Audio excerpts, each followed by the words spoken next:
তারা নিউজ তথ্য কথায় আপনাদের সবাইকে স্বাগত।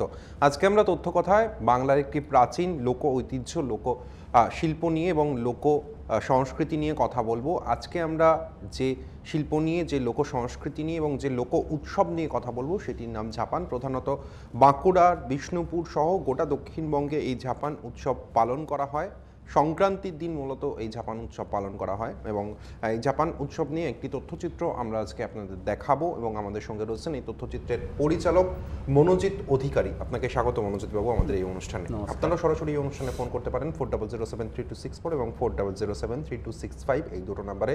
আপনাদের কোনো মতামত থাকলে বা বাংলার প্রাচীন ঐতিহ্য, বাংলার প্রাচীন উৎসব নিয়ে আপনাদের কোনো প্রশ্ন থাকলে আপনারা সরাসরি চলে আসতে পারেন। মনোজিৎ বাবু, প্রথমেই একটা বিষয় আপনার কাছে জানতে চাইব। ঝাপান বাংলার প্রচুর লোক উৎসবের মধ্যে একটি, তো সেই ঝাপান জিনিসটি কি যদি আমাদেরকে একটু বলেন। ঝাপান মূলত আমরা যে অনুষ্ঠানটা দেখি সেটা হচ্ছে যে আমাদের আষাঢ় শ্রাবণ ভাদ্র আশ্বিন যে বর্ষাকালটা, সেই সব মানে দক্ষিণবঙ্গে বনাঞ্চলে প্রচুর সাপের উপদ্রব হয় এবং সেই সাপের উপদ্রব থেকে বাঁচবার জন্য গ্রামবাসীরা তারা মা মনসার পুজো করে এবং সেই মা মনসার পূজা করার পরে তারা মা মনসার সামনে সাপ খেলা দেখায়, বিশেষত সাপুরে বা বেদেরা। এইটাকেই আমরা ঝাপান বলে থাকছি আর কি। ওই উৎসব কেন্দ্রিক যেটা অনুষ্ঠান সেটাকেই ঝাপান বলা হচ্ছে, অর্থাৎ মনসা কেন্দ্রিক বা মূলত অনুষ্ঠানটা। প্রধানত কোন অঞ্চলে দেখা যায়? আমরা এটা মানে বাংলার প্রায় সব প্রান্তেই দেখা যায়, তবে দক্ষিণবঙ্গে বেশি দেখা যায়। আর আমাদের যে কাজটা মূলত এটা বাঁকুড়া বিষ্ণুপুর এই অঞ্চলেরই কাজটা করা হয়েছে আর কি। এইরকম একটি বিষয়কে কেন হঠাৎ করে চুজ করলেন তথ্যচিত্র তৈরি করার জন্য? এটা বলা যায়, আমি যেহেতু লোকসংস্কৃতি নিয়ে পড়াশোনা করেছি সেহেতু আমার লোকসংস্কৃতি বা এই লোক উৎসব এগুলো আমাকে ভীষণভাবে টানে। আর গ্রাম জীবনের কথা বলতে আমার ভালো লাগে, সেই জন্যই চলে যাওয়া, ক্যামেরা দিয়ে কাঁধে গ্রামে গ্রামে ঘুরে কাজ করা। কাজ করতে গিয়ে কেমন অভিজ্ঞতা হলো? ভীষণ ভালো, কারণ গ্রামের মানুষরা প্রচুর মানে সহযোগিতা করেন বলেই আমরা কাজগুলো করতে পারছি। তারা এখনও প্রচণ্ড কষ্ট করে এই সংস্কৃতিগুলোকে বাঁচিয়ে রেখেছে বলে আমরা এখন দেখতে পাচ্ছি। আগামী দিনে কী হবে আমরা সেটা জানি না, তো যতটা পারা যায় সেগুলোকে বন্দি করে রাখা আগামী দিনে হয়তো অনেকের অনেক কাজে লাগবে। একেবারে এই আমরা জানি, আপনি যেমনটা বললেন যে মা মনসার সামনে বিভিন্ন সাপ নিয়ে বিভিন্ন খেলা দেখানো হয় এবং গুণিনরা সেই খেলা দেখান বছরের একটি নির্দিষ্ট সময়, মূলত বর্ষার সময়। তো সেক্ষেত্রে এটা আমরা জানি মা মনসা তিনি অনার্য দেবী। আর্য সংস্কৃতির মধ্যেও দক্ষিণবঙ্গের বিরাট একটা অংশ আর্য সংস্কৃতির সঙ্গেও কিন্তু এখন ওতপ্রোতভাবে জড়িয়ে গিয়েছে এই উৎসব ঝাপান। তো এই বিষয়টাকে আপনি কীভাবে দেখেন? দেখুন, আমাদের অনেক উৎসবই অনার্য অবস্থায় ছিল, সেখান থেকে এখন আর্য এই অবস্থায় এসে গেছে। সুতরাং একটা মিক্স কালচার ঘটেছে। সেটা তো শুধু এই ঝাপান উৎসবে না, অনেক এরকম লোক উৎসব আছে যেখানে আমরা এই মিক্স কালচারটা দেখতেই পাচ্ছি। সুতরাং একটা তো স্রোত আস্তে আস্তে চলে আসছে, সেটা খুব একটা খারাপ আমার মনে হয় না, কিন্তু চলছে এটা সবচেয়ে বড় কথা, নাহলে হয়তো হারিয়েই যাবে। তো সেই ক্ষেত্রে বলতে গেলে বাংলার প্রাচীন মঙ্গল কাব্যেও আমরা এই উৎসবের উল্লেখ দেখেছি, ঝাপানের উল্লেখ দেখেছি। সেক্ষেত্রে একদম বহু প্রাচীন ইতিহাসের একটা দলিল বলা যায়। রক্ষা করার জন্য আমরা যেমন প্রথমেই বলছিলাম যে ধীরে ধীরে অবলুপ্তির পথে চলে যাচ্ছে, সময়ের অন্তরালে হারিয়ে যাচ্ছে এই উৎসব। এই উৎসবকে রক্ষা করার জন্য, এই শিল্পীদের রক্ষা করার জন্য কোনো উদ্যোগ কি রয়েছে? সরকারি উদ্যোগ কিছু তেমন নেই, কিন্তু গ্রামীণ মানুষদের নিজস্ব একটা উদ্যোগ রয়েছে। তারা মনে করে তাদের এই সংস্কৃতিটাকে বাঁচিয়ে রাখা উচিত। তারা প্রচুর কষ্ট করে এটাকে বাঁচিয়ে রাখার জন্য এবং সেইভাবে এখনও পর্যন্ত চলছে। হয়তো কিছুটা যে স্রোত ছিল সেটা হয়তো কিছুটা কোথাও কম, কোথাও বেশি, এবং অনেক জায়গায় তো উঠেও গেছে, কিন্তু ক্ষীণ অবস্থা হলেও এখনও বহমান। তারা চেষ্টা চালিয়ে যাচ্ছে যাতে এটা বজায় থাকে। যে সমস্ত শিল্পীরা বা যে সমস্ত গুণিনরা যারা এই খেলা দেখান, তারা মূলত কি করেন? মানে বছরে একটা নির্দিষ্ট দিন তারা ঝাপান উৎসবে খেলা দেখান, বাদ বাকি বছরটা তারা কীরকমভাবে কাটান? মানে কি তাদের পেশা? সেখানে কেউ চাষবাস করছে, কেউ দিনমজুর খাটছে, কেউ আবার হয়তো বেদেরা যারা আছে তারা সব খেলা দেখাতেই ব্যস্ত থাকছে, কেউ রিক্সা টানছে সেটাও দেখেছি, কেউ বিড়ি শ্রমিকের কাজ করছে।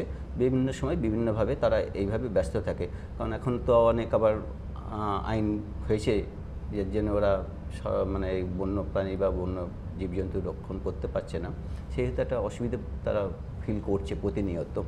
এই জন্য কিছু কিছু ক্ষেত্রে অন্য জীবিকার সাথে তারা সামিল হচ্ছে। এই বছরের এই দিনটাতে হয়তো তারা কিছু সাপ টাপ ধরলো টরলো এই করলে, এবং আমি যেটা জিজ্ঞাসা করলাম এরপরে কী হয় বললো আমরা আবার সাপটাকে ছেড়েও দেবো, কারণ আমাদের রাখা আইন নেই, আমরা ছেড়ে দেবো, আবার সময় পেলে আমরা ধরে নেবো। এবং আমি বললাম ধরবেন কী করে, তাও আমাদের কাছে বললো চলুন দেখবেন। তো ওরা কী করে মাটি শুঁকে কী করে চেনে জানি না, কিন্তু দেখা গেল যে একটা গর্তের কাছে গিয়ে কিছু করলো টরলো, তারপর দেখা গেল সাপ একটা বেরিয়ে গেলো, ধরেও ফেললো। অর্থাৎ ওদের এই জোরটা আছে বলে দেখলাম আমি, এটা চাক্ষুষ একদম। আমি আমার বাড়িতেও দেখেছি বহু বেদেরা এসে মাঝে মাঝে সাপ ধরে নিয়ে যাচ্ছে এইভাবে। মানে প্রকৃতির সঙ্গে মানুষের একটা অঙ্গাঙ্গিভাবে একাত্ম হয়ে যাওয়া, সেই জন্য এবং প্রকৃতির সঙ্গে থাকতে হবে। আমরা জানি ওই অঞ্চলের মানুষদের তাদের প্রকৃতির সঙ্গে প্রতিনিয়ত যুদ্ধ করতে হয়, প্রকৃতির সঙ্গে তাদের সহাবস্থান। সেই কারণেই কি তারা প্রকৃতির মতো করে নিজেদেরকে বানিয়ে নিয়েছে? অবশ্যই আমাদের লোকসংস্কৃতি বা লোক উৎসবগুলো দেখবেন বেশিরভাগই প্রকৃতির সাথে রিলেটেড, এবং আমরা এই ছবিটা তো দেখতে পাবো একটা ফার্টিলিটি কাল্টের একটা নমুনা পাচ্ছি, কারণ আমরা মনসা দেবী সব জায়গায় হয়তো পাচ্ছি না, সেখানে দেখা যাচ্ছে মনসার ডাল পূজা হচ্ছে, অর্থাৎ এই বৃক্ষ একটা রাখছি আমরা, এটা একটা বোঝানোর চেষ্টা করছি। অর্থাৎ প্রকৃতি এসে যাচ্ছে, সিম্বলিক হিসাবে হোক যেভাবেই হোক এসে যাচ্ছে কিন্তু। এবং মনসার শীষডাল পুজো হয় এটা আমরা সবাই জানি, তাহলে একটা গাছ এসে যাচ্ছে কিন্তু ঘুরে ফিরে যেভাবেই হোক। একেবারেই আপনি যেমনটা বললেন যে মনসার শীষডাল পুজো হচ্ছে, সেটা আমরা সবাই জানি, সবাই দেখেছি। সেক্ষেত্রে একদিকে গাছ আর একদিকে সাপ, মানে প্রকৃতির সঙ্গে ওতপ্রোতভাবে জড়িয়ে যাওয়া। এবং আজ থেকে বহু বছর আগে আমরা যেমন বললামই দর্শক বন্ধুদের যে মঙ্গল কাব্যেও আমরা এই উৎসব জাপান উৎসবের উল্লেখ দেখেছি। তার মানে তারা হয়তো সেই সময় বর্তমান সময়ের শিক্ষা, বর্তমান সময়ের উন্নতি সেটা হয়তো ছিল না, কিন্তু প্রকৃতিকে যে রক্ষা করা প্রয়োজন, প্রকৃতিকে যে রক্ষা না করলে মানুষও রক্ষা পাবে না, সেই শিক্ষাটা কি তারা প্রকৃতির থেকেই পেয়েছিলেন?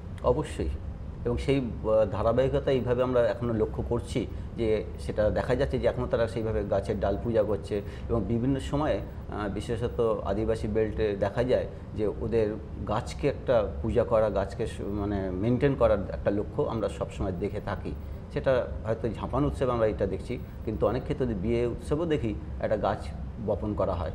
এইভাবে ওরা প্রকৃতিতে ওরা মেনটেন করার খুব চেষ্টা করে, কারণ ওরা জানে এইটা থেকে আমাকে সারা জীবন বা সারা বছরটা চলতে হবে, আহরণ করে হোক, চাষবাস করে হোক, যেভাবে হোক। সেই জন্য আর প্রকৃতিটাকে কোনো রকমের ধ্বংস হতে দিতে চায় না আর কি। আপনি প্রথমেই বললেন যে আপনি লোকসংস্কৃতির ছাত্র। লোকসংস্কৃতির ছাত্র হিসেবে আপনার কি মনে হয় এই ধরনের যেগুলো উৎসবগুলো রয়েছে, অনুষ্ঠানের আগে আপনি বলছিলেন শুধু চাপান নয়, বহু উৎসবই, বহু বাংলার বহু উৎসবই সেটা আজ সময়ের অন্তরালে আস্তে আস্তে হারিয়ে যাচ্ছে, সেটা হয়তো ইতিহাসের পাতায় জায়গা পাবে। এই লোক উৎসবগুলোর গুরুত্ব কতটা বাংলার ঐতিহ্য, বাংলার সংস্কৃতিকে ধরে রাখার জন্য, সেগুলোকে ফিরে দেখার জন্য, এগিয়ে নিয়ে যাওয়ার জন্য?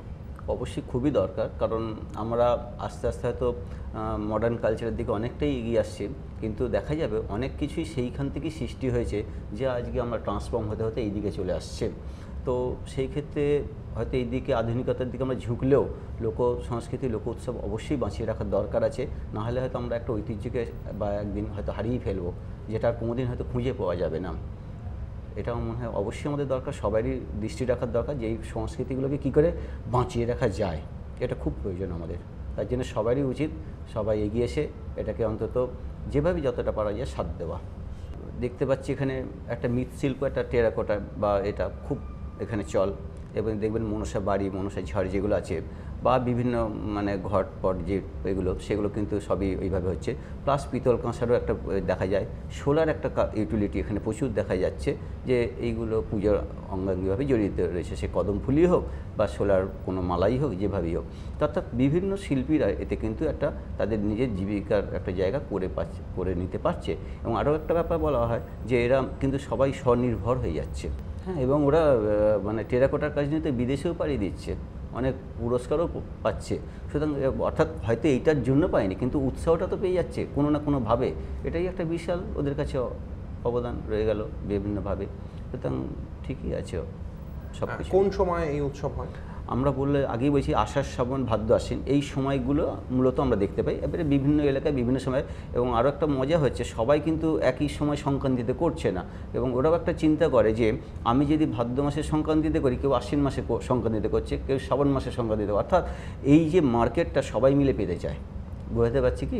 অর্থাৎ ওই আমি যে টেরাকোটার সামগ্রীটা এখানে বিক্রি করছি, একই দিন হলে আরেক জায়গায় যেতে পারলাম না। সুতরাং যদি ঘুরিয়ে ফিরে হয়, এই মানে পসরাগুলো আমি আবার ওখানে নিয়ে যেতে পারছি। সুতরাং এই যে ব্যাপারটা, সেই জন্য ওরা একটা ঠিক করে নেয় কীভাবে করবো, অর্থাৎ কিছুটা অর্গানাইজ হয়ে তো ওরা মনে হয় এগুলো করে, যার ফলে একই ব্যবসায়ী আমরা এখানেও যেমন দেখছি, ওই প্রান্তে গিয়ে দেখতে পাচ্ছি সে এসেছে, এটাই আর কি। এবং একটা গরুর গাড়ি বা একটা ঠেলা গাড়িতে তারা মালপত্র নিয়ে সারাক্ষণ ঘুরছেই, রাত্রিটা ওর তলায় কাটিয়ে দিচ্ছে, আবার একটা জায়গা থেকে আরেকটা জায়গায়। দক্ষিণবঙ্গের অন্যান্য জেলাগুলোতে সেই জৌলুস কিন্তু ধীরে ধীরে কমতে থাকে। একদমই। এর কি কোনো বিশেষ কারণ রয়েছে? আপনি লোকসংস্কৃতির ছাত্র, সেই হিসেবে আপনার কাছে এই প্রশ্নটা করছি। না, একটা হচ্ছে যে ঐতিহ্যবাহী একটা ব্যাপার এসে গেছে, যে ওইখানটা মানেই একটা ভালো হবে, এবং তারাও সেই ঐতিহ্যটাকে বহন করার জন্য প্রাণপণ চেষ্টা করে যাচ্ছে। আবার আমার অন্য জায়গায় যখন দেখা যাচ্ছে, সেখানে হ্যাঁ হয়, তবে ওইভাবে হয় না, বা হতো আস্তে আস্তে ভাঁটা পড়ে যাচ্ছে এই ব্যাপারটা আছে। কিন্তু বিষ্ণুপুর বাঁকুড়া মানে একটা, হ্যাঁ ঝাঁপান মানে ওইখানে এখন বিখ্যাত, অন্য জায়গায় অতটা নয়। আর বাঁকুড়া অন্য জায়গাতে আছে, কিন্তু অতটা তারা ওন্দাতে যেমন হয়, কিন্তু অত বড়োভাবে হয় না, হয় ঠিক আছে, এরকম আর কি। আমরা জানি বাঁকুড়ার রাজার কুলদেবতা একজন সর্পদেবীকে বাঁকুড়ার রাজা কুলদেবতা হিসেবে মানতেন। সেক্ষেত্রে এর কি কোনো সেই ঐতিহ্যই কি হতে পারে। এক গ্রামে আমরা দেখবেন একটা সাক্ষাৎকারও আছে, উনি বলেছেন যে ওই বাঁকুড়ার যে রাজার ব্যাপারটা জড়িয়ে আছে, সেটা একটা রিলেট করছে বলে মনে হয়, এবং সেই ঐতিহ্যটা এখানেও বহন করে যাচ্ছে এখনোভাবে, যার জন্য হয়তো এখানে ওই লোকের সমাগমটা বেশি বা অনুষ্ঠানটা বড় করে হয়। নাহলে অন্য জায়গার বেদেরা এখানে চলে আসে কেন? কিছু তো একটা প্রত্যাশা তাদের আছেই, ওই ঐতিহ্য বহনকারী হোক বা এখানে বেশি লোক আসবে, দুটো পয়সা বেশি হবে, যে কোনোভাবেই হোক। একেবারে। আরও একটা বিষয় জানতে চাইবো যে সাপকে নিয়ে যে খেলা দেখানো, মা মনসার কাছে যে খেলা দেখানো, সেই বিষয়টা আপনি খুব কাছ থেকে দেখেছেন। আমরা আমাদের দর্শক বন্ধুদের এটা দেখাবো, সেই তথ্যচিত্র দেখাবো। এই বিষয়টাকে আপনি কীভাবে দেখছেন? মানে বিষধর সাপ তাদেরকে ধরে আনছে, ধরে এনে তাদেরকে খেলা দেখাচ্ছে, খেলা দেখিয়ে আবার নির্দিষ্ট দিন পর সেটাকে ছেড়ে দিচ্ছে, এই বিষয়টাকে আপনি কীভাবে দেখেন? আমার সামনে কিন্তু একটা বিষধর সাপকে ধরে আনলো, মানে সাপ ধরার পর কি সাপের বিষটা হ্যাঁ বিষটা ওরা বারও করেছে, আমার সামনেই বার করলো চাপ দিয়ে, যে আমি বললাম এরপরে কী হবে, বললো আমরা এটা ফেলে দেবো। আমার সামনে কিন্তু ওরা মাটিতে পুঁতে দিয়েছে। আমি বললাম এটা তো প্রচুর দামে বিক্রি হয়, বলে আমরা জানি সেটা, কিন্তু আমরা করবো না, এটা মাটিতে পুঁতে। এখন যাই না আমাদের ক্যামেরা উঠবে বলে কি কোনো কারণে, কিন্তু ওরা মাটিতে পুঁতেই দিয়েছিল আমার সামনেই। সুতরাং একটা ব্যাপার যে ওরা বিষটা উগড়ে ফেলে দিয়েছিল, ফেলার পরে ওটাকে তারা ইউজ করেছিল সাপগুলোকে, এটা একটা ব্যাপার। আমরা মানে খুব ভাগ্যবান, আমরা সাপের মানে ডিম পেয়েছি, সেই ডিম ফুটে বাচ্চা হয়েছে, সেগুলো এখানে ছবিতে আছে, দেখা যাবে সেই বাচ্চাগুলো খেলা করছে। আর অবাক হয়েছি, সাপগুলোকে মুখে নিয়ে মানে মনে হচ্ছে চাউমিন খাচ্ছে, এরকমভাবে সাপগুলোকে মুখে নিয়ে খেলা দেখাচ্ছে। এই ওদের কাছে ওটা কোনো ব্যাপার নয় আর কি। মনসার একটা কোপ যদি পড়ে, সেই ভয়টাও আছে যে আমি যদি আজকে এটাকে মিসইউজ করি, হয়তো আগামী দিনে এর ফল আমাকে পেতে হতে পারে। না, আমি সেটাই বলছি যে সেই সরলতাটা তাদের আছে, যে মা মনসার কোপ পড়বে যে কোনোভাবেই হোক। ধর্মের তৈরি তো সেই জন্যই হয়েছিল, মানুষ যাতে সঠিকভাবে সঠিক পথে চলে, মানুষ যাতে কোনো অন্যায় না করে, ধর্মের ভয় দেখিয়ে বা অন্যান্য জিনিসের ভয় দেখিয়ে তাকে সঠিক পথে রাখা। এবং তারা এখনও এতটাই সরল যে সেই হাজার হাজার টাকা, লাখ লাখ টাকায় সেই সাপের বিষ যদি তারা সংগ্রহ করতে পারে, সেগুলো বিক্রি করতে পারবে, সেটা জেনেও তারা সাপের বিষটাকে ফেলে দিচ্ছে। যেখানে আমরা মানে তথাকথিত শহরের লোক, তারা কিন্তু অনেক বেশি অনৈতিক কাজ করতেও তাদের হাত কাঁপে না, হয়তো অনেক সময় তাদের হাত কাঁপে না, কিন্তু তারা সেই আদিবাসী মানুষগুলো যারা এই খেলা দেখাচ্ছেন, তারা কতটা সরল, সেই জিনিসটা বোধহয় এই আপনি যেটা দেখেছেন যে দুর্লভ দৃশ্য এবং তাদের প্রমাণ, সেটা বোধহয় খুব আমার অনেক ক্ষেত্রে মনে হচ্ছে যে আমরা ওদের মিসইউজ করছি, মিসগাইড করছি, আমাদের স্বার্থ চরিতার্থকে বজায় রাখার জন্য ওদেরকে আমরা এক্সপ্লয়েট করছি, এটা আমার অনেক ক্ষেত্রে মনে হয়েছে।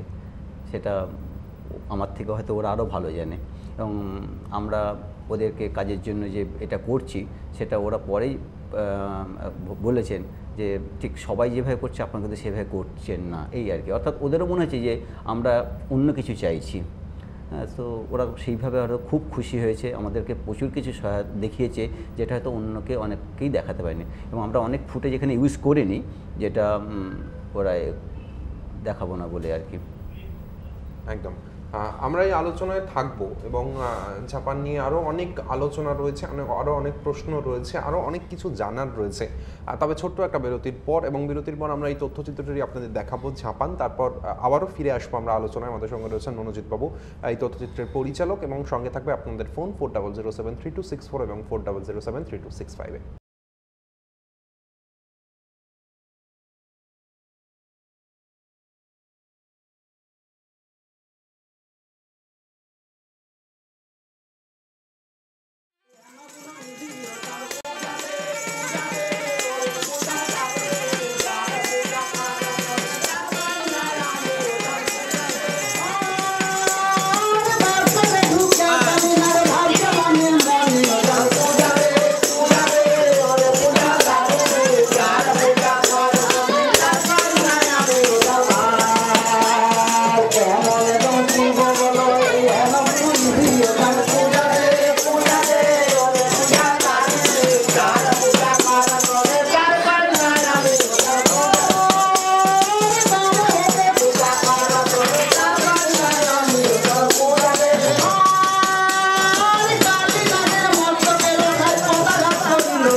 বাংলার এক প্রসিদ্ধ লৌকিক দেবী মনসা।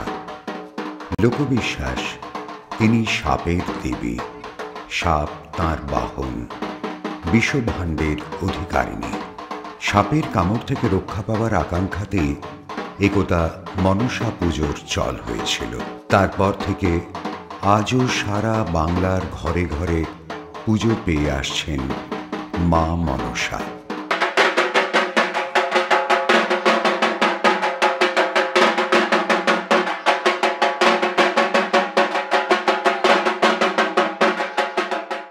সাধারণত আষাঢ় থেকে আশ্বিন সংক্রান্তিতে অর্থাৎ বর্ষার সময় এই মনসা পুজো অনুষ্ঠিত হয়। মনসা পুজো চলে দুদিন ধরে।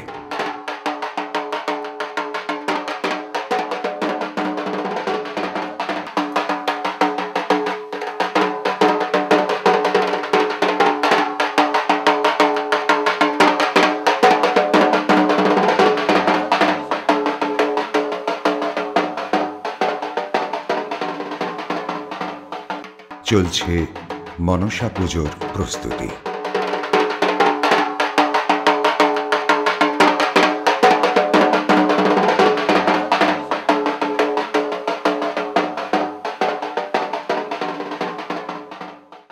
মনসাকে নিয়ে এক বৃহৎ ও অতি চমৎকার লোকশিল্প গড়ে উঠেছে। তৈরি হয়েছে মনসা চালি বা ঝাড় মনসা, মনসা বাড়ি অর্থাৎ ঘট, হাতি ঘোড়া প্রভৃতি। প্রায় সারা বছর ধরেই কোনো না কোনো রূপে তাঁর পুজো হয়।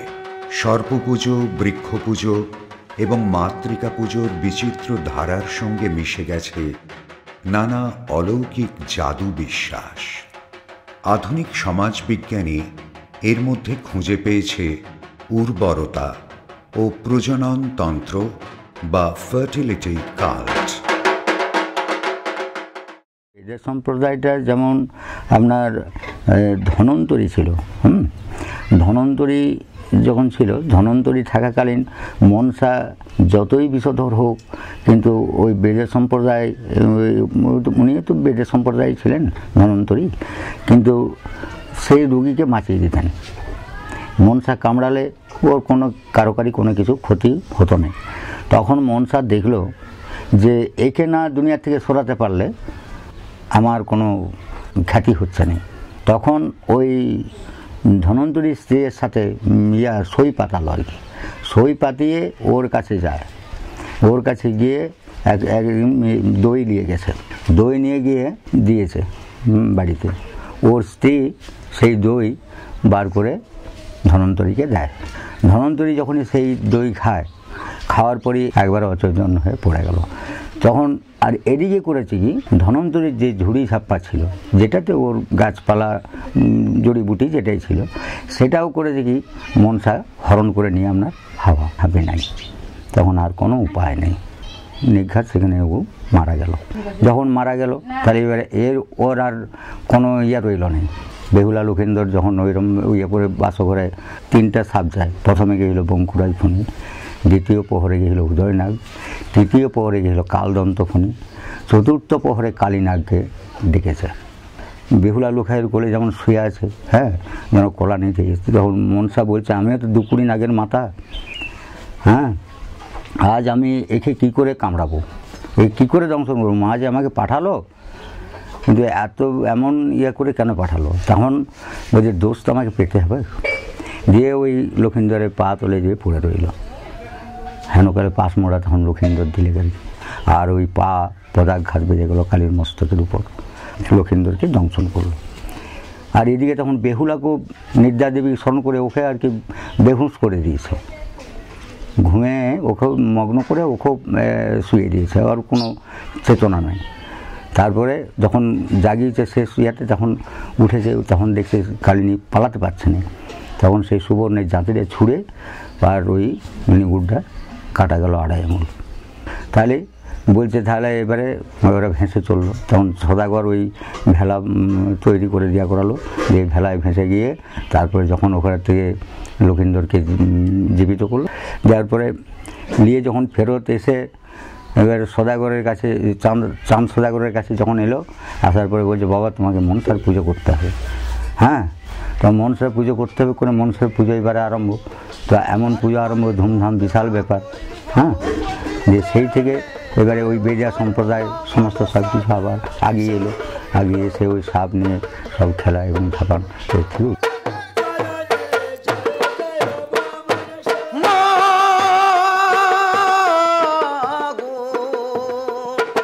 আতালে বন্ধ পাতালে বন্ধ, বন্ধ নাগের সরি, আতালে বন্ধ পাতালে বন্ধ, বন্ধ নাগের সরি। জয় জয়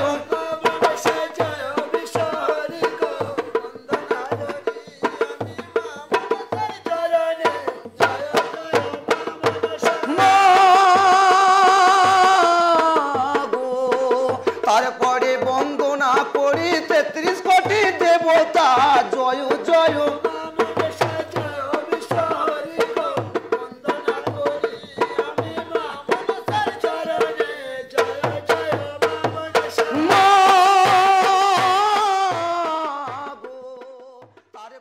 মনসা পুজো উপলক্ষে গৃহকর্তা এবং গৃহকর্ত্রী উপোস করে থাকেন। পালিত হয় অরন্ধন। এদিন উনুন জ্বলে না, ঘরে ঘরে চলে পান্তা খাওয়া, চলে মনসা ডাল বা সিজ ডাল পুজো।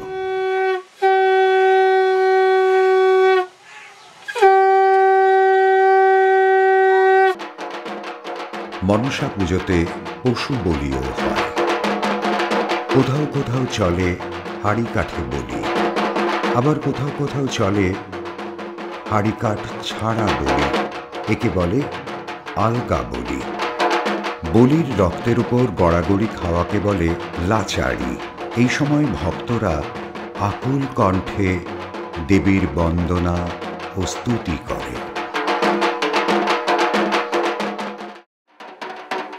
পুজো শেষে এবার মনসা ঘট বিসর্জনের পালা।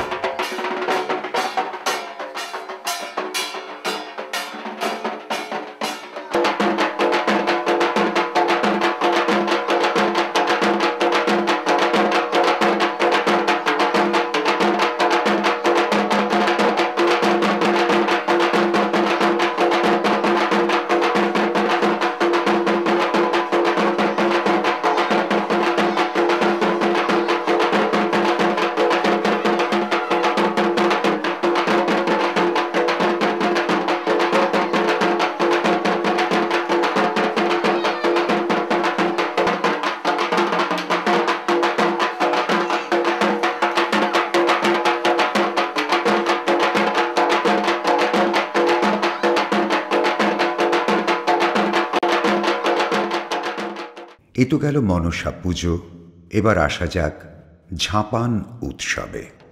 বলা ভালো, সারা দেশ জুড়েই মনসার উৎসব পালিত হয়, আর এই মনসাকে কেন্দ্র করেই হয় ঝাঁপান উৎসব। ঝাঁপানের উল্লেখযোগ্য ও আকর্ষণীয় দিক হল মনসা দেবীর সামনে সাপ খেলানো। গ্রামের মনসা থান থেকে ঝাঁপান বের হয়। শোভাযাত্রার শেষে থাকে একটি গাড়ি। সেখানে থাকে মনসার কোনো মূর্তি কিংবা ঘট কিংবা পট। সদর রাস্তায় গাড়ি চলে, সঙ্গে চলে উৎফুল্ল জনতা।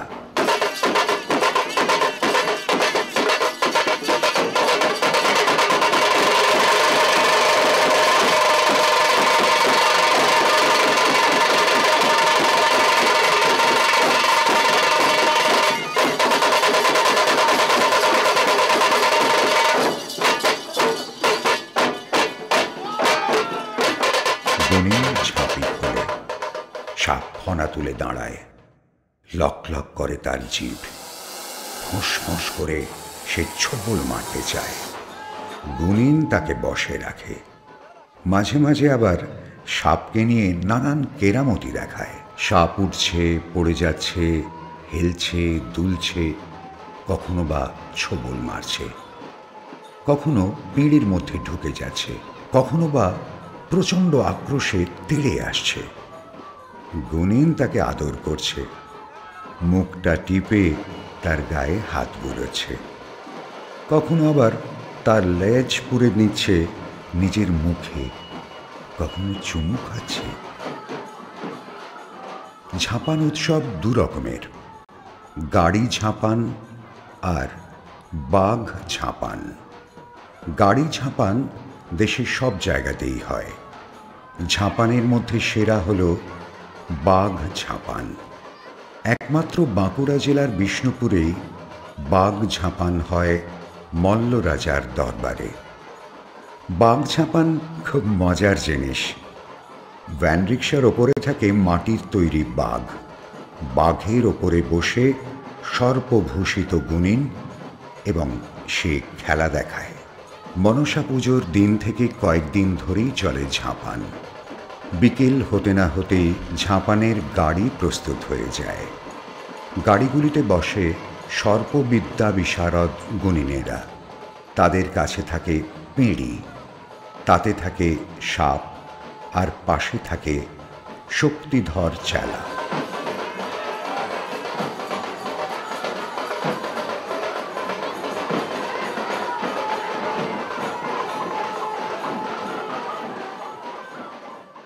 ঝাঁপান শব্দটির অর্থ যাপ্য যান, অর্থাৎ নরবাহিত যান। আধুনিককালে ঝাঁপানের মূল অর্থ আর নেই, লাভ ঝাঁপের সঙ্গেও কোনো সম্পর্ক নেই। এখন ঝাঁপান হল সাপ খেলা দেখানোর উৎসব। পঞ্চদশ শতাব্দীর বাংলা মঙ্গল কাব্যে ঝাঁপান শব্দটির উল্লেখ রয়েছে। ঝাঁপান উৎসবের বর্ণনাও আছে। এই শতাব্দীর কবি বিপ্রদাস পিপিলাই তাঁর মনসা বিজয় কাব্যে 3 গুণিনের কথা উল্লেখ করেছেন। মনসা মঙ্গলের কবি বিজয়গুপ্ত, নারায়ণ দেব, কেতকা দাস, ক্ষেমানন্দ, তন্ত্র বিভূতি, জগৎ জীবন, বিষ্ণু দাস ও জীবন মৈত্র প্রমুখ সকলেই ঝাঁপানের কথা বলেছেন। রাজপুতানার থেকে রাজা আর রানী মানে রাজদম্পতি যাচ্ছিলেন পুরীতে জগন্নাথ দর্শন করতে। রানী ছিলেন অন্তঃসত্ত্বা এবং তিনি আসন্ন প্রসবা ছিলেন। পথে লাউগ্রামের কাছে, কতুরপুর পেরিয়ে লাউগ্রামের কাছে এই সন্তান তিনি প্রসব করেন এবং প্রসব করে তিনি মারা যান। রাজাও কাল বিলম্ব না করে একজন বাগদির হাতে এই ছেলেটিকে সমর্পণ করে তিনি চলে যান। এই ছেলেটি প্রথমে ওই বাগদি কিছুদিন মানুষ করার পরে একজন সম্ভ্রান্ত লোকের হাতে তাকে তুলে দেয়। তার ঘরে এই ছেলেটি থেকে বাগালের কাজ এবং অন্যান্য কাজ করত এবং ঘরের ছেলের মতনই ছিল। একদিন এই তার মালিক দেখলেন যে এর রঘু মানে এই যে প্রথম আদিমল্ল যে রঘুনাথ, তিনি ঘরে ফিরতে দেরি করছেন। তখন তিনি খুঁজতে গিয়ে দেখলেন যেটা গাছের তলাতে তিনি শুয়ে আছেন এবং ঘুমিয়ে পড়েছেন, আর তার মাথার উপরে একটি সাপ ফোনা বিস্তার করে রয়েছে। এবং এছাড়াও নানা কাহিনীর সঙ্গে সাপ জড়িত আছে। বিষ্ণুপুরের রাজাদের যে কুলদেবতা তিনি হচ্ছেন নাগ দেবতা। তিনি অনন্ত নাগ বা অনন্ত দেব বলে তাকে বলা হয়। নির্দিষ্ট দিনে অর্থাৎ সংক্রান্তির দিনে তল্লাটের গুণিনেরা জড়ো হয় বিষ্ণুপুর রাজবাড়ির পাশে। বেলা যত বাড়তে থাকে ততই জনারণ্য হয়ে যায় ঝাঁপানতলা, বাজে ঢাক, তাসা প্রভৃতি।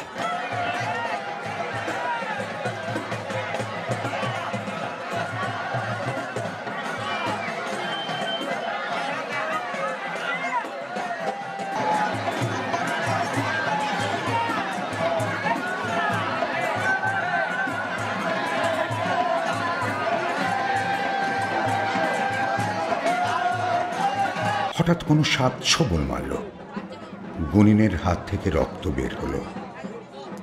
সহকারী বন্ধু দ্রুত কিছু গাছের পাতা ঘষে সেখানে লাগিয়ে দিল।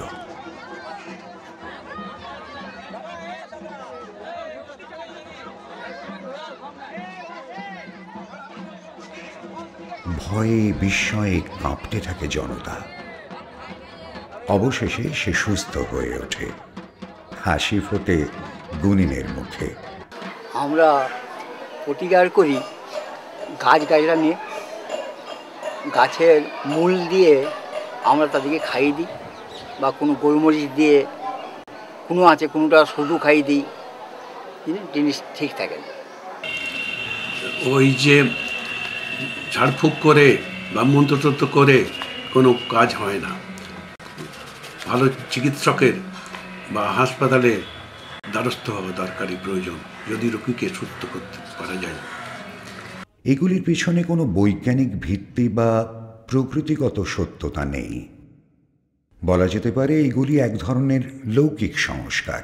এটা একটা প্রাচীন লোক সংস্কৃতি, যেটা রাঢ় বাংলার মল্লরাজাদের আমল থেকে এটা কয়েক শতাব্দী ধরে এটা চলে আসছে। এই লোক সংস্কৃতিটা আজকে কিন্তু একটা কঠিন সমস্যার সম্মুখীন হয়ে পড়েছে।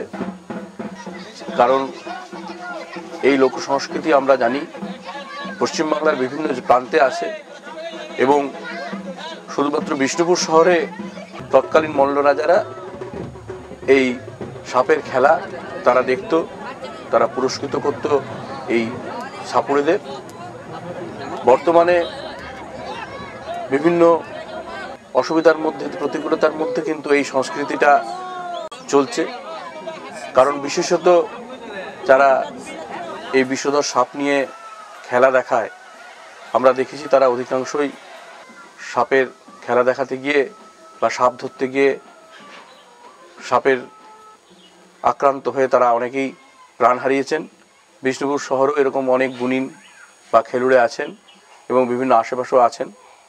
হয়তো অনেকেই বলেন যে এটা একটা কুসংস্কার, অনেকে হয়তো ভাবেন, কিন্তু চিরাচরিতভাবে এই মনসা বন্দনাকে কেন্দ্র করে বিশেষত এই সব অঞ্চলে যখন সাপের প্রাদুর্ভাব দেখা যায়, তখন মনসাকে বন্দনা করেই এই মনসা দেবীর বা সাপের আহ্বান বা এই ঝাপানের চল।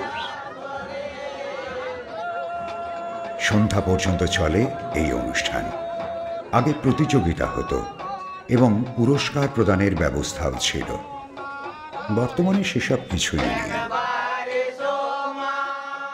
ছাপান ঘরে কোনো আমাদের রোজগারখানে ছিলামে আছে, সংসার চলে না। তো মনুষ্য কাজ করতে যায়, খেটে খেটে হয়। তো ভাবলাম যে সরকার থেকে কিছু পাবো, কিছু সাহায্য হোক। সরকার থেকে কোনো আয়োজন হয়নি, কোনো সাহায্য পাওয়া হয়নি। দিয়ে আস্তে আস্তে আমরা ছাপান ঘরটা বন্ধ করছি। সরকারের তরফে কিছু বিভিন্নভাবে সাহায্য হয়, যেমন পৌরসভা থেকে আমাদেরকে এটার জন্য প্রতি বছরই একটা সাহায্য করেন। তথ্য দপ্তর থেকেও কিন্তু আমাদেরকে বিশেষভাবে সহযোগিতা করছেন। আমার মনে হচ্ছে যে আরেকটু বেশি করে যদি সহযোগিতা করা যায়, তাহলে এই সংস্কৃতিটা আরও বেশিভাবে বেঁচে যাবে। কারণ কি, এই সাপুড়েদের অধিকাংশই হয়তো কেউ বিড়ি শ্রমিকের কাজ করতে হয় সারা বছর, কারো রিক্সা টানতে হয়, কারো ঠেলা গাড়ি টানতে হয়, কারো মাটি কাটতে যেতে হয়। তাহলে এইভাবে তাদের তো এই শিল্পটাকে তারা আগামী প্রজন্ম এই শিল্পটা নিয়ে কিন্তু আর মাথা ঘামাবে না। এই জন্য আমার মনে হয় যে যদি এই সংস্কৃতিটাকে বাঁচিয়ে রাখতে হয়, তাহলে এই শিল্পীদের একটু সাহায্যের প্রয়োজন আছে। ঝাপান প্রধানত উপজাতি জনগোষ্ঠীর পরব। তারাই সাপের খেলা দেখায়, উৎসবে ঝাপান দেখায়, বাড়িতে সাপ পোষে, সন্তানের আদরে তাদের লালন পালন করে।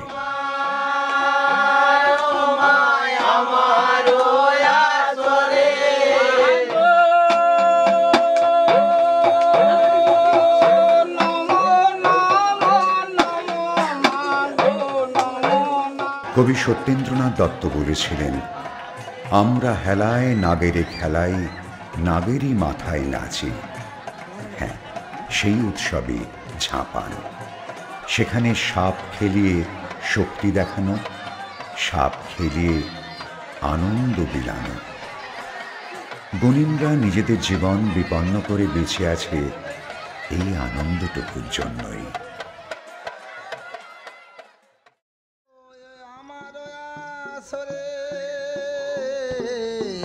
এই ঝাঁপান লোক উৎসব এখন এক গভীর সংকটের মুখে।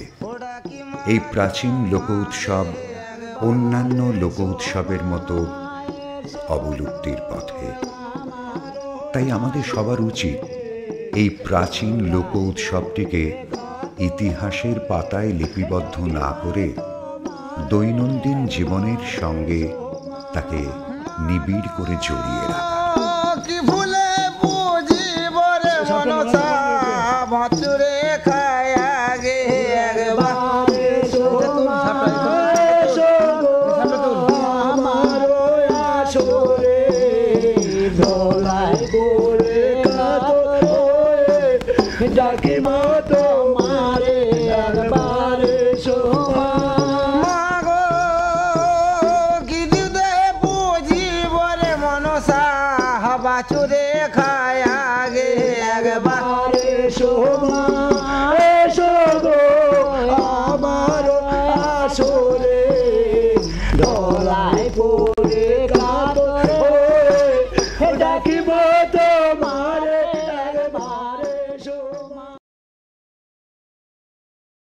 দেখলাম তথ্যচিত্র ঝাঁপানে যেন প্রকৃতির সঙ্গে মানুষের মিলেমিশে যাওয়ার একটা গল্প, একটা উৎসব। আমি আপনার কাছে আসবো অজিত বাবু, একটা বিষয় জানতে চাইবো যে মানুষ তো সাপ দেখে সবসময় ভয় পেত, আজকেও ভয় পেত, আজ থেকে 500 বছর আগেও ভয় পেত, 1000 বছর আগেও ভয় পেত।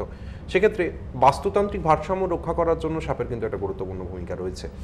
সাপ যে মানুষের শত্রু নয়, সাপকে যে মারা উচিত নয়, এবং সাপকে মারলে যে বাস্তুতান্ত্রিক ভারসাম্যটা ভেঙে পড়বে, সেই বিষয় সেই ধারণা থেকেই কি এইরকম একটা উৎসব তৈরি হয়েছে, আপনি কি মনে করেন?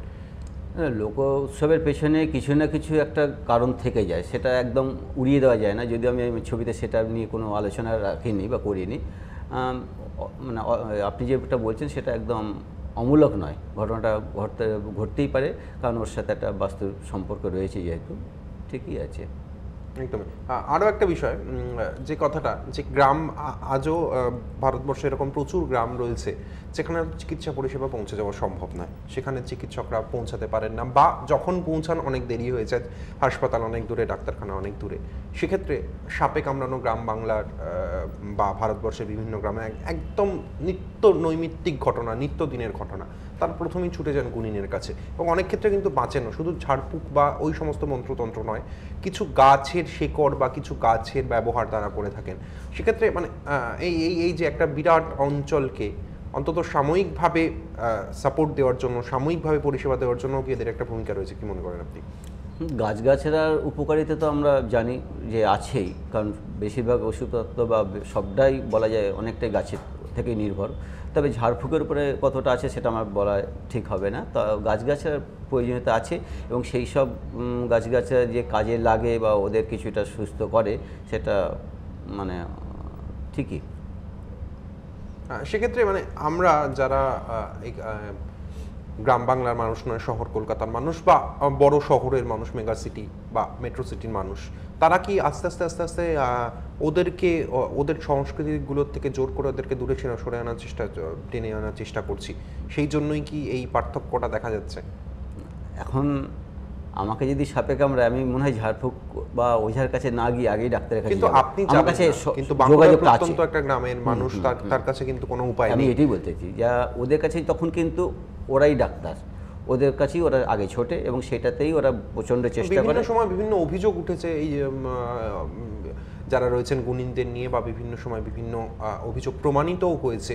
সেই সমস্ত কথা আমি যদি বাদ দিই, কিন্তু একটা বিরাট অংশের মানুষ তারা এই যে গাছের ব্যবহার, তারা তো মানুষকে সুস্থ করেছেন, এতদিন পর্যন্ত সুস্থ করে এসেছেন, এটা একদম প্রমাণিত সত্য। আমাদের সংস্কৃতির সঙ্গেই এটা মিশে আছে যে এরা সুস্থ করে এসেছেন। সেক্ষেত্রে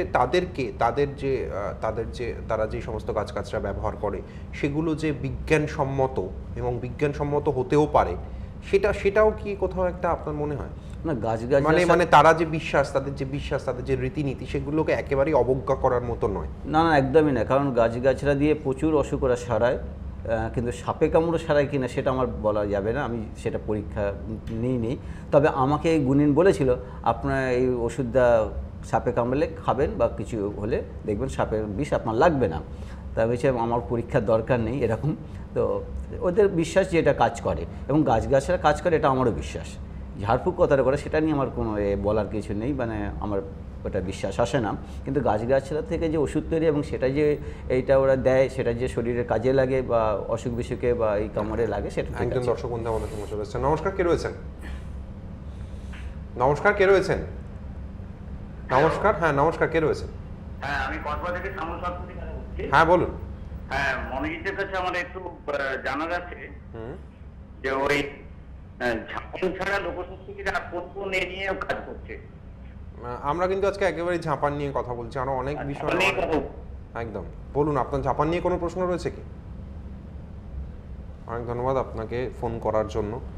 যে বিষয়টা নিয়ে আপনাকে বলছিলাম, আপনি বলছিলেন যে ওরা কিন্তু, আমরা জানি যে বাংলা সংস্কৃতির সঙ্গে এই এরা কিন্তু জড়িয়ে আছে, এই গুণিনরা বা যারা সাপ খেলা দেখায় তারা কিন্তু জড়িয়ে রয়েছে। মঙ্গল কাব্যেও রয়েছে বা বহু প্রাচীন তাদের অস্তিত্ব। হঠাৎ করে তারা কিন্তু এতদিন ধরে সাপের কামড় খেলে তারা এই ওষুধগুলো দিত বা এই গাছগাছরাগুলো দিত। এখন আমরা বলছি না, ওগুলো সব ঠিক নয়, ওগুলো সব ভুল, ওই ওষুধগুলো কোনো কাজ করে না, বর্তমান ওষুধই কাজ করে। সেক্ষেত্রে কিন্তু তারা তো এতদিন ধরে বেঁচে এসছে, মানে ঐতিহাসিকভাবে প্রমাণিত তো সত্য। হ্যাঁ, যেহেতু আমাদের মানে প্রগতিশীল সবাই, আমাদের সব কিছু আধুনিককরণের দিকে এগোচ্ছে, আমরা অনেক চিকিৎসা জগৎটাও অনেক আমাদের কাছে সহজ হয়ে গেছে। আগে এতটা সহজ ছিল না, তখন তাদের উপরেই, প্রকৃতির উপরেই যেভাবে নির্ভর করতে হতো, তখন তাদের কাছে ওটা সবচেয়ে কাছে ছিল এবং সেটাই তারা ইউজ করত। এটা যেমন মুদ্রার একটা পিঠ, মুদ্রার আর একটা পিঠে এটাও রয়েছে, আপনার তথ্যচিত্রতেও দেখানো হয়েছে যে বহু গুণিন বা বহু যারা সাপুড়ে তারা কিন্তু সাপের কামড়ে মারা যান, সাপ ধরতে গিয়ে বা সাপের খেলা দেখাতে গিয়ে। সেক্ষেত্রে মুদ্রার এই পিঠ দুটো পিঠই রয়েছে, এই পিঠটাকে আপনি কিভাবে দেখেন? মানে যে মারা গেল যেটা, সেটা অনেক ক্ষেত্রে হয়েছে কি, তখন ওরা যে অবস্থায় যাচ্ছে সবাই তো একসাথে দল বেঁধে যায় না, এটা একটা ব্যাপার। যে হয়তো অনেক ক্ষেত্রে একা চলে গেছে, ওর কাছে ওষুধ থাকা সত্ত্বেও কিন্তু ইউজ করতে পারেনি, এটা একটা কারণ। আবার যে গেছে ওর সাথে, হয়তো সে ওর পরিবারের কেউ গেছে, সে হয়তো ওই সাথে একটা সঙ্গ দিয়েছে, ওই কি ওষুধ দিতে হয় বা কখন কি করতে হয় সেটা হয়তো ও জানতো না, যার ফলে এটা হয়েছে। নমস্কার, কে রয়েছেন? নমস্কার, কে রয়েছেন? হ্যাঁ, আমি বাসব মুখোপাধ্যায় বলছি সরসুনা থেকে। হ্যাঁ বলুন বাসববাবু। মনোজিতের সঙ্গে আমার একটু, মনোজিতের কাছে একটি প্রশ্ন, যে এই লোকাচারগুলো মানে তার বিশ্বাস যে আরো কতদিন টিকবে, মানে এই নানান ধরনের প্রতিবন্ধকতা রয়েছে, তো সামাজিক প্রতিবন্ধকতা, নানা রকম প্রতিবন্ধকতা, তবু তার মধ্যে তো আমরা আশা নিয়ে বাঁচি। মনোজিতের কাছে আমি প্রশ্ন করবো যে এই বিশ্বাস আর কতদিন আমরা ধারণ করে চলতে পারবো? এটা অনেক ধন্যবাদ আপনাকে, এটা একটা মানে প্রচন্ড কঠিন একটা প্রশ্ন করলেন। এই প্রশ্নের উত্তর মনোজিৎ বাবুর কাছে পাওয়াটা সত্যি খুব কষ্টকর। কতদিন টিকবে আমাদের এই ঐতিহ্য, কতদিন টিকবে এই সমস্ত লোক উৎসব, এটা খুব কঠিন প্রশ্ন। আমাদের সবার মনেই বোধহয় এই প্রশ্নটা ঘুরে ফিরে বারবার আসে, তবু আপনার কাছে আসবো, কি মনে হয়? আমরা আগেই বলেছি যে লোক সংস্কৃতি বা লোক উৎসবগুলো টিকে রাখা খুব মুশকিল। গ্রামীণ যারা শিল্পী বা যারা এই অনুষ্ঠানের সাথে সরাসরি যুক্ত, তারা আপ্রাণ চেষ্টা করে চলেছেন এটাকে টিকিয়ে রাখা। তো আমরা যদি শহুরে মানুষরা তাদের সাথে একটু সাথ দিই তাহলে মনে হয় ভালো হবে, কারণ আমরা শহুরে মানুষরাই ওখানে গিয়ে বলি এটা বুজরুকি, এটা ঠিক নয়, এটা ঠিক নয়। অর্থাৎ আমরা ওইগুলোকে অপসংস্কৃতি বলি বা কুসংস্কার বলে আমরা ওদেরকে বারবার হ্যামারিং করছি আর কি, সেই অর্থে। তো সে ন্যাচারালি ওরাও চিন্তা করে যে এটা কি ঠিক, এবং চারিদিকে বহু বিজ্ঞান মঞ্চও তৈরি হয়েছে, তারাও এগুলো বলে যাচ্ছে এটা ঠিক নয়, এটা ঠিক নয়। সেই ক্ষেত্রে একটা জায়গা আছে যে ওদেরও মনে সন্দেহ হচ্ছে যে এটা কি সত্যি ঠিক নয়। তো আমরা যদি ওদের পাশে দাঁড়াই তাহলে লোকসংস্কৃতিগুলো বেঁচে থাকার একটা সুবিধা পায়। একেবারে এই পাশাপাশি মনোযোগ দেবো, মানে সবসময় যে সব কিছু ঠিক হয় সেটাও না, অনেক সময় অনেক কিছু কুসংস্কার থাকে, অনেক কিছু কিন্তু সত্যি ঘটনাও থাকে। যেটা বলছিলাম যে ঐতিহাসিক বিবর্তনের পথ ধরে যে গুণিনরা বা যে সাপুড়েরা তারা কিন্তু এতদিন ধরে ওষুধ দিয়ে এসছেন, গ্রাম বাংলার মানুষদের তারা বাঁচিয়ে এসছেন। তার পাশাপাশি আবার মন্ত্রতন্ত্র বা ঝাড়ফুঁক সেগুলো যেমন বুজরুকি বারবার প্রমাণিত হয়েছে। তা সেক্ষেত্রে আমাদের বোধহয় এই বার্তাটা আমাদের কাছে সঠিকভাবে এটা ডিফারেন্সিয়েট করাটা খুব দরকার, কোনটা বুজরুকি এবং কোনটা সত্যি, কোনটার সঠিক উপকারিতা রয়েছে। একজন দর্শক বন্ধু আমাদের সঙ্গে রয়েছে। নমস্কার, কে রয়েছেন? নমস্কার, কে রয়েছেন? নমস্কার। হ্যাঁ বলুন। আপনি কে বলছেন? আপনারা যেটা বলছেন, আপনি কে বলছেন? পুরনো ব্যবস্থায় দীর্ঘদিন ধরে মানুষ সাপের কামড়েও এই চিকিৎসা দেখে, তো সাপের কামড়ে তো আমি জানি যে সাপ কামড়ালেই মারা যায় না, অধিকাংশ সাপেরই বিষ নেই, কিন্তু সত্যিকারের বিষধর সাপে কামড়ালে কতজন বাঁচে সেটা নিয়ে কিন্তু এখন সন্দেহই আছে। একদম আমাদেরও সন্দেহ আছে। আমি কার সঙ্গে কথা বললাম? সর্বদংশনে তারা কেউ বাঁচে না। হ্যাঁ, কার সঙ্গে কথা বললাম? এই জায়গায় যেটা বললেন সেটা যে এটা হচ্ছে যে তাদের কাছে ওষুধ ছিল না। আমরা তো জানি তাদের কাছে ওষুধ থাকলেও সেই ওষুধে কোনো কাজ করে না, এটাই হচ্ছে। অনেক ধন্যবাদ আপনাকে। একেবারেই সত্যি কথা আপনি বলেছেন যে অনেক সাপ, আমরা জানি বেশিরভাগ সাপ 40টা বা 42টা প্রজাতির সাপ বোধহয় বিষধর, বাদবাকি বহু শয়ে শয়ে প্রজাতির সাপ রয়েছে যে সাপগুলোর কামড়ে মানুষের মৃত্যু হয় না। সাধারণত বেশিরভাগ সাপের কামড়ে দেখা যায় যে মানুষ আতঙ্কে মারা যায়, আমাকে সাপ কামড়েছে আমরা মারা যাব, সেই আতঙ্কে মারা যায়। এবং অনেক ক্ষেত্রে যে এই গুণিন বা সাপুড়ে এরা জানে যে কোন সাপটা বিষধর কোন সাপটা বিষধর নয়, তারা সেই পার্থক্যটা করতে পারে। এবং যখনই কোনো বিষধর সাপ তারা দেখে তখন তারা অন্যান্য অনেক রকম গল্প ফাঁদে, বা যখন তারা দেখে যে এই সাপটা বিষধর নয় তখন অনেক রকম গল্প ফেঁদে তাকে বাঁচিয়ে দেওয়া হলো, এরকম ব্যাপার ঘটে। এর পাশাপাশি কিন্তু আরও একটা বিষয় সত্যি কথা যে এই গাছগাছরাগুলোর উপকারিতা, আমরা যে সমস্ত ওষুধ আজকে খাচ্ছি বা যে সমস্ত ওষুধ আমরা বিজ্ঞানের উন্নতির সঙ্গে সঙ্গে সেগুলো কিন্তু সব প্রকৃতি থেকেই নেওয়া। প্রকৃতির থেকে বাইরে গিয়ে কিন্তু আমাদের এই ওষুধ তৈরি করা সম্ভব নয় বা এই ওষুধ করা সম্ভব নয়। বহু এরকম ঘটনা রয়েছে যে বিষাক্ত সাপ কামড়েও কিন্তু বেঁচে গিয়েছে। আপনার কাছে আসবো, কি মনে হয় আপনার এই ব্যাপারটা নিয়ে? খুব ভালো কথা বললেন উনি, যে সত্যি কথা তো বহু মানুষ এরকমভাবে দেখা যায় যে বহু মানুষ মারা গেছেন সাপের কামড়ে ওষুধ দেওয়ার ফলেও মারা গেছে। এই ব্যাপারটা নিয়ে আপনি কিভাবে কি বলবেন? না, সেটা তো আমরা আগেও বলছি যে আমরা অন্ধবিশ্বাস নিয়ে বেঁচে থাকলে একটু ভুলই করা হবে। আমরা যেমন কাছাকাছি যেটা পাচ্ছি সেটা আমরা নিলাম, কিছুটা যদি প্রোটেক্ট করা যায়, কিছুটা রেস্টোর করে আমরা যেতে করে বেটার ট্রিটমেন্টের জন্য নিয়ে যেতে পারি, সেটা আমরা করতেই পারি। কিন্তু ওর উপরে পুরোপুরি মনে হয় নির্ভর করাটা আমার ঠিক হবে না। এর পাশাপাশি আরো একটা সত্যি কথা, একেবারে ফেলে দেওয়াটা বোধহয় উচিত না, কারণ এতদিন ধরে চলে আসছে এবং বহু মানুষ উপকার পেয়েছেন, এটা কিন্তু অস্বীকার করার জায়গা নেই। এবং তারা সবচেয়ে বড় কথা, তারা প্রকৃতির খুব কাছে, তারা প্রকৃতির থেকে, আমরা যখন আন্দামানে সুনামি হয়েছিল আমরা দেখেছিলাম, আমরা যারা আধুনিক সভ্যতা শিক্ষিত, তা আধুনিক শিক্ষা শিক্ষিত, তারা কিন্তু মারা গিয়েছিলেন, বহু মানুষ মারা গিয়েছিলেন। কিন্তু আন্দামানের জারোয়া প্রজাতি, তারা কিন্তু জানেন, তারা সমুদ্রটাকে জানেন, তারা প্রকৃতিটাকে চেনেন, সমুদ্র কোথায় গেলে কি হতে পারে, কি বিপদ অপেক্ষা করছে তারা কিন্তু জানে, সেই জন্যই তারা কিন্তু বেঁচে গিয়েছিল। সুতরাং একেবারে ফেলে দেওয়ার মতো বোধহয় নয়। না, প্রিমেজার একটা ওরা ব্যবস্থা নিতেই পারে আমার মনে হয়। তারপরে বেটার ট্রিটমেন্টের জন্য আমরা তো তাকে ট্রান্সফার করতেই পারি, কিছুটা তো তাকে আমরা লাইফ দিলাম। একদমই। এর পাশাপাশি বাঁকুড়া বিষ্ণুপুরের পাশাপাশি আর দক্ষিণবঙ্গের কোথায় কোথায় এই উৎসব দেখা যায়? আমাদের সুন্দরবন অঞ্চলেও কিছুটা আছে, এখানে ভালোই দেখা যায়। তো সেখানে হয়তো কিছুটা পাল্টে যেতে পারে সময় সময়। আর আমাদের বর্ধমান অঞ্চলেও দেখা যায়, আমাদের হাওড়া হুগলিতেও আছে কিছুটা। কসবা থেকে ইন্দ্রাণী দত্ত শতপথী আমাদের সঙ্গে চলে আসছে। নমস্কার। নমস্কার। হ্যাঁ, নমস্কার ইন্দ্রাণী দেবী, বলুন। মনোজিৎ অধিকারীকে অসংখ্য ধন্যবাদ জানাচ্ছি আজকের দিনে দাঁড়িয়ে এরকম একটা ফিল্ম তৈরি করার জন্য। আর তার চেয়েও আরো বেশি আপনাদের অভিনন্দন এবং ধন্যবাদ জানাই যে এরকম একটা ফিল্ম আপনারা প্রচার করছেন বলে। কারণ এই ব্যাপারটা আমরা সবাই জানিও না, সবাই বলতে সাধারণ জনসাধারণ এবং বিশেষত শহরের লোকেরা এটা যে সবাই জানতে পারছে, বুঝতে পারছে, এবং আমাদের যে অমূল্য সম্পদ, এই যে প্রাণী জগৎকে আমরা অবহেলা করছি, নষ্ট করছি, সেই দিকটাও আমরা অ্যাওয়ার হচ্ছি বা সতর্ক হতে পারছি। সেই জন্য এই চ্যানেলকেও আমি অসংখ্য ধন্যবাদ জানাই। অনেক ধন্যবাদ ইন্দ্রাণী দেবী আপনাকেও। আরো একজন দর্শক বন্ধু আমাদের সঙ্গে চলে এসেছে। নমস্কার, কে রয়েছেন? হ্যাঁ, বলুন। হ্যাঁ, আমি বিস্কুটের প্রস্তুত জানা বলছি। হ্যাঁ, বলুন। জিজ্ঞাসা যে অনেকে বলেন যে কালনাগিনী যে সাপ থাকে তার কাছে বিষ নেই, আর কেউ কেউ বলেন যে সাপ ওতে বিষ নেই। আমি আপনার কাছে জানতে চাইছি কোনটা সত্য, এটা আমি জানতে চাই। আপনার কথা কিন্তু পরিষ্কারভাবে আমরা শুনতে পেলাম না। অনেক ধন্যবাদ আপনাকে, এবং একই সঙ্গে আমরা দুঃখিত আপনার কথা আমাদের কাছে পরিষ্কারভাবে এসে পৌঁছালো না। যে বিষয়টা জিজ্ঞেস করছিলাম, যে আমরা এই যে লোকসংস্কৃতির মধ্যে রয়েছে, এইগুলোকে বাঁচানোর জন্য আমাদেরকে কিছু করা উচিত। আমরা সবাই যদি এগিয়ে আসি এবং এই সংস্কৃতিগুলোকে বাঁচিয়ে রাখার জন্য আমার মনে হয় সবারই উদ্যোগ নেওয়া উচিত। গ্রামবাসীরা যেমন নিচ্ছেন, শহরবাসীরা নেবেন, সরকার পক্ষ থেকে নেবেন, তাহলে এই সংস্কৃতিগুলো বেঁচে থাকবে, শিল্পীরা বেঁচে থাকবে, শিল্পও বেঁচে থাকবে। অনেক ধন্যবাদ আপনাকে। আমাদের অনুষ্ঠানের সময় একদম শেষ, আরও অনেক কিছু জানার ছিল, অনেক কিছু জানার প্রশ্ন অনেক কিছু ছিল।